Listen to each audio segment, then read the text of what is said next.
Magandang umaga po mga kababayan ko. Nandito po tayo ngayon. I'm broadcasting from Palawan. Ah, kaya medyo mahangin dito. At yung dagat dito na hinaharap ko ay nanggaling pa sa West Philippine Sea. Actually, na tinignan ko yung mapa, Google Earth Map, makikita ko na yung hinaharap ko, ang kaharap ko ay direktamente boundary ng China at Vietnam. So nevertheless, ang pag-usapan po natin ngayon ay para sa ating bayan. So Maya Paabak, Prosperis, Alaikum Masalam, Naga City. So ito ngayon po, ang ating bayan po ngayon ay nalagay po sa isang medyo masalimuot na kalagayan na sana ay hindi magiging katulad na problema sa South Korea kung saan po ay inimpeach ang kanilang president o prime minister si Prime Minister Yoon. At sa Canada naman na nag-resign ang Chief Finance Minister ng ng Canada, na kung saan ang dahilan ng pag-resign niya ay ang ayon sa kanya dahil sa pulisiya ni Trump ay problema ang Canada. Kasi lumalabas po, yung Canada pala, yung produkto nito, umaasa na doon lagi binebenta sa United States of America.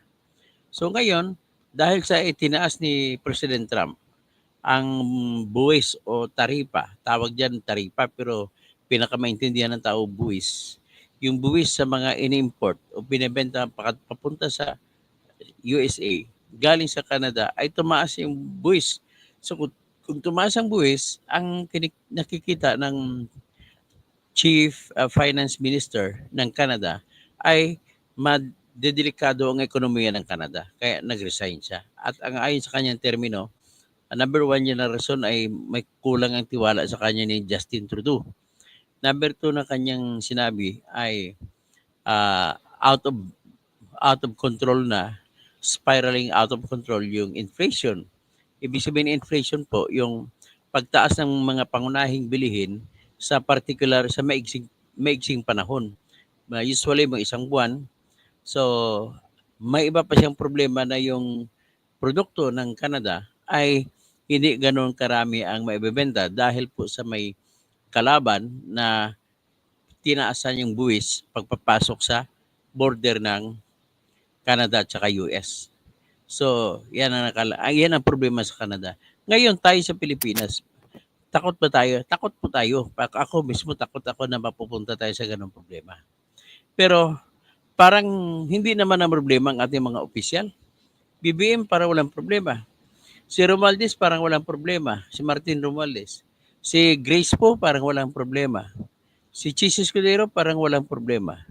Kumbaga, pakita mo talagang ang prioridad nila sa pagdesisyon kung saan unahan ng bigyan ng pondo ay doon sa pagbibigay ng ayuda. At pag pagbibigay ng pondo sa tinatawag na flood control projects na nagkakalaga ng 288 billion pesos. Okay, ganito po nangyari yan. To make it short, para maintindihan ninyo. Una, nais ko po muna maintindihan ninyo. Good morning pala, Kabayan Channel. Ito ay amot na lang nahitabo sa mga tao sa Pinas, no? Erlinda Bestman. Good evening po, Dr. Toto Kosing, kaya natin to. Lorenzo Mercurio. Good day, Dr. Toto Kosing, more power. Vote for Toto Kosing for Senator. Ay, salamat po. Ito yung ganitong gawin na. Sa batas po natin sa konstitusyon, ang proseso kung magkano ang dapat italaga na gagamitin ng ating bayan para gagastusin sa sunod na taon, ay presidente ang una magsasabi kung magkano ang perang kikitain para sa susunod na taon. Pagkatapos niyan, madetermina ng presidente kung magkano kukunin niya ngayon gastusin ng bawat departamento. Anong kada departamento tanongin, ikaw DSWD, anong gusto mo mga punduhan. Ikaw, DSWD, ano gusto mo? Ikaw, Comelec, ikaw, ano, lahat-lahat tinatanong. At pag ibibigay siya sa Office of the President, ayusin ngayon yung tinatawag na Department of Budget and Management Secretary na si Amina Pangandaman. So sa inayos niya, ang budget niya po na bago niya isinumite sa House of Representatives, kasi dadaan sa House of Representatives bago naman dadaan sa Senado at para aprubahan at para iyon ang basihan ng pagkagagastusan nila sa sunod na taon. So, kung titingnan mo yung budget proposal ni BBM, wala pong nakalagay na AKAP. Walang nakalagay na AX. Nakita na natin eh. Nakita ko ng National Expenditure Proposal nila. Wala. Tapos, walang nakalagay na 288 billion na dagdag na pundo sa Department of Public Works and Highways. So, yun ang nakikita natin na importante na wala. Wala ring pundo para sa AKAP na 5 billion ibibigay sa mga senador. Wala ring pundo na AKAP na 26 billion ibibigay sa mga congressman. So, wala rin yung pundo na 300 pesos kada araw na ibibigay na allowance sa pagkain ng ating mga sundalo. Ganon po ang wala. So ngayon, nang dumating na sa Kongreso, ang ginawa ng Kongreso ay nilagyan nila ng pondo ng AKAP. Ano yung AKAP? Ayuda sa kapusang pera. Ang kanilang paliwanag kung ano yung AKAP, yan pong pondo or ayuda na binibigay sa mga Pilipino na may sweldo pero kulang at kapos ang kita. At ang katwiran nila, pag panahon po ng inflation o pagtaas ng presyo ng mga pangunahing bilihin sa maigsing panahon, ay kailangan nila matulungan. Yan ang konsepto ng AKAP na ayon sa kanila. Next, AX naman. Ano naman ang konsepto sa AX? Kasi ang AX, ang nilagay nila sa budget ng House of Representatives ay 41 billion pesos. Ang AX naman ay Assistance to Individuals in Crisis Situation. So ibig sabihin, makikita mo yung mga tao na krisis, walang pang-tuition, walang pambayad ng Meralco, walang pambayad na kung anong cooperative, ano ito na pa, kung ano pang pangailangan sa ospital, pwede rin pupunta. Pagpalista kayo sa DSWD at ipakita nyo yung pruweba ng emergency expenses ninyo. Sa halimbawa, maputulan ka ng kuryente, bukas pupunta ka doon, kung mga 5,000 ang iyong utang, bibigyan ka ng 5,000 mula doon sa Assistance to Individuals in Crisis Situation. Wala po silang pili kuno sa konsepto nila kung ano ang tulong na kailangan mo. So, ang tanong dito, ano naman pala yung isa na nilagyan nila ng 288 billion para sa House of Representatives as sa DPWH. Tinawag na sa DPWH pero ang lahat pala 70% na proyekto na napapaloob sa 288 billion ay puro mga flood control projects. Nauso na pala talaga sa mga congressman yung flood control projects. Kukunti na lang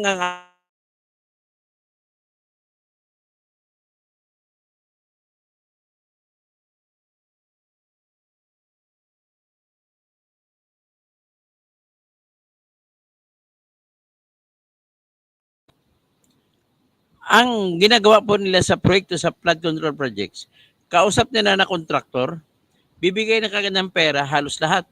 Kung 100 million ang kontrata sa ilog, halimbawa sa Albay, papunta sa Camarines Sur, ang ilog dyan na dinadaanan dyan pagdating sa Naga, dinadaanan ng Peña Francia, ay uhukayin yung mga mga tumatambak na mga buhangin para luluwag ngayon ang dadaanan ng ilog at para kung mataas man ang tubig, pagdating ng ulan, dadaloy lang siya at hindi kagad babaha yung buong Albay at saka Naga. Pero bumaha, di ba? Ang ibig sabihin, yun pong pruweba na yung flood control project nila noong 2024, last year, ngayon lang, ay hindi nila ginawa. Naningil lamang sila. So, halimbawa, na 100 million ang kinakailangan dito pagtanggal ng mga dumi o di mga buhangin na dumami sa ilog, itabi yan.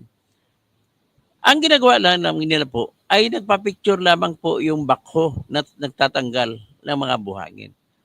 At maningil na sila ng buo. So, ang katibayan ko po, number one, nakatibayan ko na hindi nila ginawa ang proyekto pero nakasingil ng 100%. Kagaya na nangunguna dyan si Ili Saldico na congressman ng Ako Bukol Party List. Ang katibayan ko, yung baha mismo na tumagal, ilang araw tumagal dyan sa Albay at saka sa Camarines Sur. Yan ang katibayan na hindi ginawa yung proyekto sa pagtatanggal ng mga dumi ng mga buhangin at bato mula sa mga ilog. So ano pang ang kailangan nila, malaki din ang kinikita nila sa riprap saka mga rock netting. Kung mga rock netting naman, kung tabi ng kalsada, may bundok ka makita sa gilid, para hindi mag-landslide, lagyan nila ng matitibay na mga net, mga plastic na net. Nakabaon yan yung angkla sa ilalim ng bundok hanggat sa taas yan. Para kung luluwag man ang lupa sa itaas dahil sa ulan, ay hindi sila kagad-agad basta mapunta sa kalsada at maglalandslide. Yan po mga gusto ng proyekto. So ngayon, isa lang pong ibig sabihin dyan. Kumikita sila dun sa proyekto na yun. Ngayon, babalik tayo sa ayuda na proyekto na gusto-gusto naman ng congressman at mga senador na ngayon. Gusto na rin nila. Kung matanda ninyo, nag-anunsyo si Amy Marcos na tinanggal niya na sa kanyang committee ang pondo para sa AKAP. Pero himala, nung nandoon na sa Bicameral Conference Committee, siningit nila ni Grace Poe at ni Chis Escudero. Dahil nakipagkutsabahan sila kay Martin Romualdez na 26 billion imbis na 39 million ang kailangan nila, 26 billion na lang i-credit para sa mga congressmen. Na kung titingnan mo, hati-hatiin mo sa lahat ng congressmen, ang proyekto ng congressmen sa AKAP, pang bibigyan ng ayuda ay mahigit 80 million bawat isa. At kung titingnan mo sa 24 na senador, ang kanilang kada isa na hatian sa 5 billion ay aabot po 208 million pesos. Anong meron po sa AKAP at saka AX na akin pong talagang kinukontra? Meron po dyan kasi ganito. Dadami po ang Merigris Piatos sa AKAP. Yan po ang mangyari dyan. Bakit ko sinasabi niyan? Di ba tingnan nyo yung Merigris Piatos? Nagagamit yung mga acknowledgement receipt doon sa mga confidential fund ni Sara Duterte. So ngayon, at kung ginagamit sa confidential fund, gagamitin din po yan dito sa mga AKAP funds na kunwari papalabasin na naibigay sa mga tao-tao ang pundo. Na kaya, challenge ko kayo sa sunod na vlog ko. I-challenge ko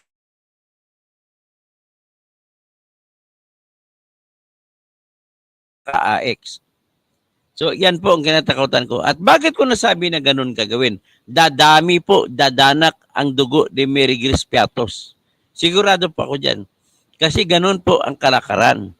Meron po kami naging client na nakiusap sa amin na tulungan namin sila. Kasi kinasuhan sila ng Sandigan Bayan sa anang ombudsman sa Sandigan Bayan. Ang kaso nila, nakipagkutsaba sila sa congressman ng Samar sa pagpakunwari palabas na natanggap ang pera na ayuda. Pero ang totoo, peke mga pangalan, mga acknowledgement receipt, peke po lahat. Mabuti na lang, hindi uso si Mary Grace Piatos, hindi Mary Grace Piatos ang nilagay ron. Yan po ang kinatatakutan ko. Dadami po ang Mary Grace Piatos pag ito nagkataon na natuloy itong AKAP. Biro mo 26 billion sa mga congressmen at 5 billion sa mga senador. Ang babaw naman nila, talagang mga galid sa pera itong mga ito. Kaya, ladies and gentlemen, huwag nyo na talaga sila ibuto. Yan ang aking hiling sa inyo. Ngayon, klaruhin natin isa-isa. Saan nila ngayon kukunin? Kasi ang sinabi ko kanina, pag nagbigay na ng pondo ang presidente na ibibigay sa Kongreso, ay ibig sabihin po, bawal na bawal sa Kongreso na taasan ang pondo. So kung bawal taasan ang pondo, kung gusto nila akap, kasi wala ang akap na kalista sa binigay ni BBM, anong magagawin nila para mailagay nila? The only way na pwede nila gawin, tapyasan yung ibang budget.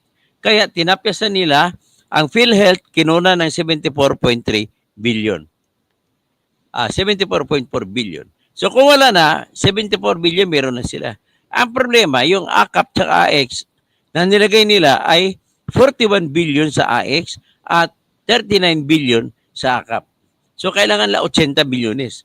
74.3 lang ang natanggal sa PhilHealth. Ang kasunod tinanggalan nila, bastusan talaga. Wala nang, sabi ni Shell Magno, itong gobyernong ito, itong mga kongresong ito, ang pinakakurakot sa balat ng istorya o kasaysayan ng Pilipinas. So, kinuha nilang 74.4 billion at kinuha din ang 50 billion na nakalaan para sa purpose. Ano ba yung mga purpose? Pantawid, pampamilya, at ang programang ito ay naglalayon na tulungan ang pamilya na pinakamahirap sa mahirap na makaangat-angat sa pamamagitan ng condition, may conditional cash transfer. At sa condition na binibigay ay ang mangyari, pag-aralin nila sa mga anak nila at meron silang ibibigay sa kanilang cash. Ang kagandahan po sa purpose ay ibinibigay sa pamamagitan ng ATM card o di sa ngayon ay credit card at yung iba dati ay Palawan. So ngayon, sa purpose, wala ka makikita may namumuliti ka.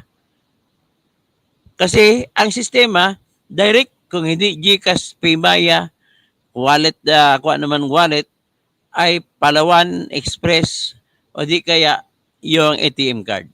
Yan po ang ginagawa sa purpose. Kaya tinapyasan nila ng 50 billion. Ang dapat na budget ng purpose ay 120 billion pesos. At yung 120 billion ay hindi pa po sapat sa mga Pilipino. Kasi napakarami, mahigit 10,000 po ang nakapila na nagpapalista para makatanggap ng biyaya ng purpose. Dahil hindi sila pwedeng kikita ron, hindi sila pwede maging tawag nito, hindi magiging bida para sa politika, ay tinapisan nila ni Martin Romualdez. Ano pang tinapisan nila? Tinapisan din nila ang budget na 30 billion para sa mga scholars ng Commission on Higher Education. Usually po, sa mga scholars, na 50,000 kada buwan, kada isang semester, binibigay sa kanila. O di kaya 50,000 sa isang taon. Sabihin natin 50,000 isang taon, ibig sabihin po, kung kwentahin mo, 600,000 na estudyante ang hindi mabibigyan ngayon ng pondo para sa kanilang scholarship. So, mapipilitan sila ngayon tumigil ng pag-aral. 600,000 na estudyante.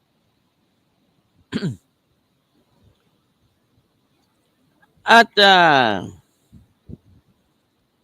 ang mangyari pa, yung tinanggal nila kay Sara Duterte na budget na 1,300,000,000 ay ginamit naman nila, nilagay naman sa kanilang pondo. So magkano ang pondo kailangan nila? Kasi kailangan nila na ponduhan ng 80 billion ang AKAP at saka AX. So nakakuha na sila ng 74.4 billion sa PhilHealth, may kulang na lang na 5.6 billion. Nakakuha sila ngayon ng 50 billion sa purpose. So ang kailangan na lang nila ay may nasubran sila. Sumobra na sila ngayon ng 44 billion 400,000. 44 billion 400 million. Yan ang ngayon ang sobra sila. Pero bakit kumuha pa sila ng 1.56 billion mula kay Sara Duterte na budget? So magiging 450 plus million. Tapos kumuha rin sila sa DSWD ng ibang proyekto, hindi lang purpose. Bali 96 billion ang kinuha. So mahigit na ano na, ah 100 billion na, 150 billion na. So kailangan pa nila is 130 billion. So kumuha sila sa free college education, ibang programa ito na 3 billion.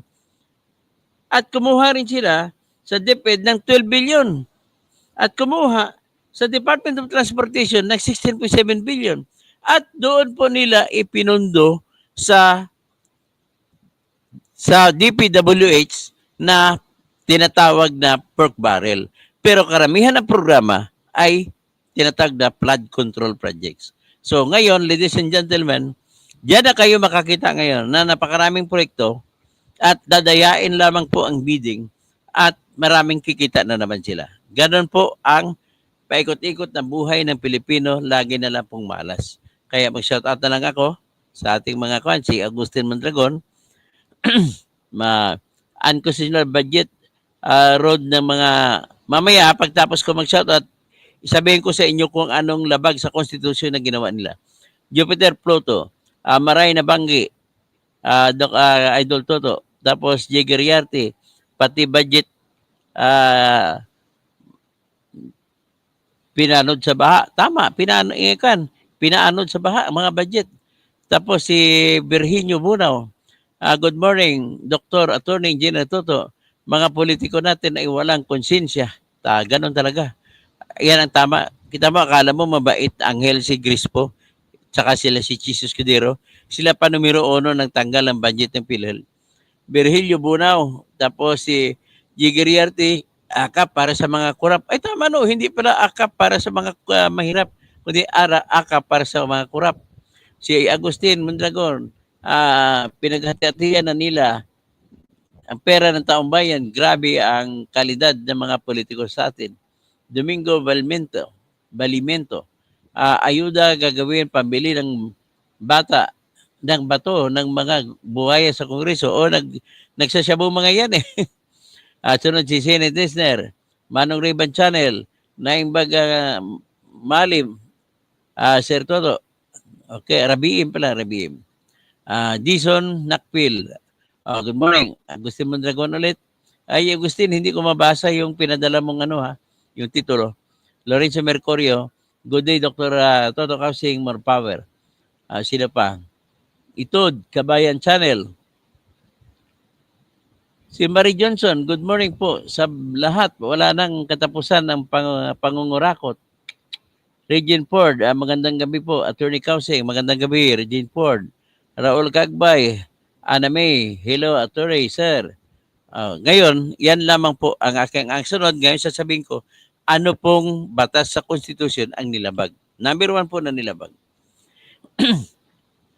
Dahil sa tinaasan nila, ang pundo ng DPWH ay umabot ito sa 1 trillion 113 billion ang budget ng DPWH.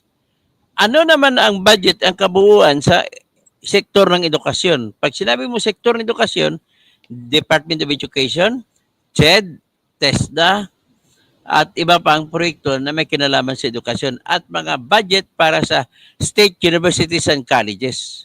Okay? Ngayon, ang budget sa lahat ng yan sa state universities and colleges, sa ating mga trade school, sa TESDA, budget sa CHED, mga scholars, ay 900 billion pesos lamang po. So kung 900 billion pesos, mas mataas ang budget ng DPWH na umabot sa 1 trillion 113 billion. Labag po yan sa Constitution. Bakit po? May utos na very specific ang ating Constitution na sa pagpasa ng budget, dapat pinakamataas ang edukasyon, ang sektor ng edukasyon. Ngayon, mas mababa siya. Mas mababa siya ng 200 billion. So, ibig sabihin, nilabag ang Constitution, kaya dapat sila parusahan. At dahil ang ginawa nila, paglipat ng pundo, pwede sila ngayon kasuhan ng malversation. At dahil, sabihin na natin, napunta sa gastusin, si malversation of public funds in public use. Ngayon, dahil bawal, magiging malversation, technical malversation ang kaso nyo. Next. Dahil ang pera ng CHED, pera ng PhilHealth, pera ng purpose ay may kanikanyang batas na nag-uutos na magbibigay ng pundo na automatic at tinanggalan, tinapisan, ibig sabihin po, ang ibig sabihin nilabag nila ang batas na nasa saad sa Article 6, Section 25, Paragraph 2 na nagsasabi bawal ang maglipat-lipat ng pundo. At nakapundo na yun eh. Nakalagay na yun, kagaya sa purpose. Nakalagay po yun sa batas na tinatawag na Magna Carta for the Poor. For peace doon nakalagay. At bakit nyo kunan yun? Ibig sabihin, nilabag nyo po yung batas na Magna Carta for the Poor. Next, ano naman ang iba pang batas na nilabag? Yung batas po na nagtatalaga ng CHED na kailangan merong scholarship at saka budget ng CHED. So dahil budget yun, may sariling batas, parang automatic na dapat ang budget nila hindi nagagalawin. Next, ang batas po na nagsasabi kung magkano sa PhilHealth ay automatic din yun dahil may batas na. At dahil ginalaw nyo, nag-juggling of funds ang kasalanan nyo. So pwede po sila maikulong sa, pag mapatunayan na naibulsa nila mga pera, pwede silang ikulong sa plunder. Ganun po ang problema natin sa kanila. Pero kailangan makapag-produce tayo ng ebidensya na piniki nilang pangalan ng mga nakatanggap sa AKAP. Malamang mas maraming Mary Grace Piatos na nakalista dyan na tumanggap ng pera sa AKAP. Ganun po dyan nakikita ko na mangyayari. Ay, itong premyo natin, kung ang ating mga kapwa-botante ay hindi marunong bumoto. So kaya ang obligasyon naman natin, ipapaalam sa kanila, makinig mo sila o hindi, basta pilitin natin sasabihin, malay mo, pa isa-isa, napipitas natin sila at marami dadami ng mga maniniwala sa atin na kung ano talaga ang totoong nangyari sa ating pamahalaan. Ay maraming salamat, Agustin Mondragon. Next is, ano pang violation ng Constitution ng ginagawa nila? Dahil po na walang batas na nagsasabi na magkaroon ng AKAP, ay nilabag din nila ang Section 29, Article 6 ng ating Constitution na nag-utos na walang maaring mailagay na panggastos o appropriation sa kahit ano na walang katumbas na batas. Wala pong katumbas na batas ang AKAP. Tinignan lang, sinasite na Magna Carta for the Poor, basahin mo Magna Carta for the Poor. Wala pong nakalagay dyan. So ano pa? Ang AX hindi na nakalagay sa Magna Carta for the Poor. Maliban sa tupad, nakalagay talaga sa Magna Carta for the Poor. Ang purpose nakalagay sa Magna Carta for the Poor. Ang National Housing Authority na pabahay nakalagay din doon. Ang pagpapautang din ng Socialized Housing Finance Corporation sa mga asosasyon ng mga tao na walang bahay na makabili ng lupa at babayaran ng Socialized Housing Finance Corporation ay yun din, nasa batas din po yan. So dahil itong mga tinanggalan ng pera ay nasa batas, may sala ngayon si Bongbong Marcos na kung pipirmahan niya, magkakaroon siya ng kasalanan na para pwede mo tawagin na betrayal of public trust at pwede siyang i-impeach. Tapos sa mga congressman naman at saka mga senador na gumawa ng kalokohan, pwede rin sila kasuhan at maghanda ako ng kaso laban sa kanila sa pamagitan ng pagkaso sa kanila sa paglabag ng tinatawag na batas na Section 3E or Section 3 Paragraph E ng Republic Act 3019. Ano po yun? Ang Section 3E ay yung pagbibigay ng pabor na hindi niya deserve o pag gagawa niya ng matinding pag-cause ng prejudice o pagbibigay ng kasakit sa kanya ay na hindi niya man niya deserve. Sa ginawa mo yan, makukulong po kayo ng 15 years maximum. Kaya yan ang gagawin natin sa kanila. Nagiging bias sila pabor sa mga proyekto na AKAP. Okay? So hanggang dyan na muna tayo, no? At maraming salamat sa lahat. Kay Jobs Choose, kay Agustin Mondragon ulit, pagbabastos ng contribution. Kaya paano naman ang contribution? Tayong mga nagko-contribute sa PhilHealth, ang ating contribution ang gagamitin sa pagpagamot sa mga senior citizens, sa mga ibang mga Pilipino na walang kita, o ganun po mangyayari. O sa mga disabled, yan. Si Jade Lee Wayne, yang akap na yan, lalabo na naman ang ating Pilipinas. Ang problema no, sa panahon ng po ni Romualdez nagkaroon ng akap at saka AX. Pero ang AX sa panahon ng pandemya, pero ang akap ay matindi talaga. Walang batas. Ma'am React, ang daming problema ng bayan, konsyerto ng parami. Konsyerto ang paraan. Agustin Mondragon, salamat sa iyong palipad. Paki-check ko may ang message ko, message box kasi hindi ko mabasa po ang iyong pinasa na litrato. Tapos Oscar Villaroman, tanggapin ang ayuda, iboto ang iba. Tama po. Puro mga bago na iboto ngayon. At hiling ko lang po sa inyo, tulungan niyo ako. At para naman may panggastos tayo sa ating kampanya kasi magsasampa na ako ng kaso na naman sa Supreme Court. Kagaya ng isang araw, nagsampa na ako ng kahapon. Kanina, nagsampa na po ako ng petisyon para ibalik ang lisensya ko ng Supreme Court. Sana naman payagan ako ng Supreme Court. Tapos nagsampa na rin ako sa yung unang akap, sinampahan ko ng kasoy na ibabasura. Pero ang problema ko, ang bagal naman ng Supreme Court gagalaw. Matatapos ng taon, naubos ng akap na pundo, ay andun pa rin ang aking kaso, hindi pa na-action ng Supreme Court. Bagamat pinapaliwanag ang DPWH, ang DSWD, at ang COMELEC kung bakit hindi ibigay sa kanilang pundo. Ang problema, natiteknikal na naman ng Supreme Court dahil ang tagal hindi gumagalaw. Yung last week ko lang natanggap yung sagot ng Office of the Solicitor General at walang kwenta ang sagot. Nako naman. Nagtataka ako sa mga abogado ng gobyerno. Abogado naman kayo ng makatotohanan. Dapat hindi nyo sana dinipensahan yung ginagawang kabulastugan nung Kongreso sa paglagay ng AKAP funds na wala namang pondo. Yan, matindi talaga pagbasura nun. Ang ginagawa nila doon is hindi hiningi ng DSWD, hindi rin hiningi ng Kongreso, hindi rin hiningi ng Senado. Pagdating sa Bicameral Conference Committee, siningit bigla. Ha? Yan yun. Sa COMELEC, ang pagsingit 12 billion pesos po para sa eleksyon. Wala namang eleksyon ngayon. Ngayon sa DPWH, yun din nabigay sila 176 million. Yun, pang flood control project din yun. So hanggang dyan lang muna tayo, no?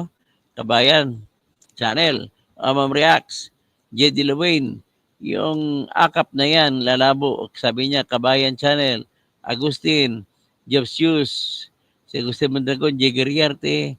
Okay, mabuhay kayong lahat. At wala na.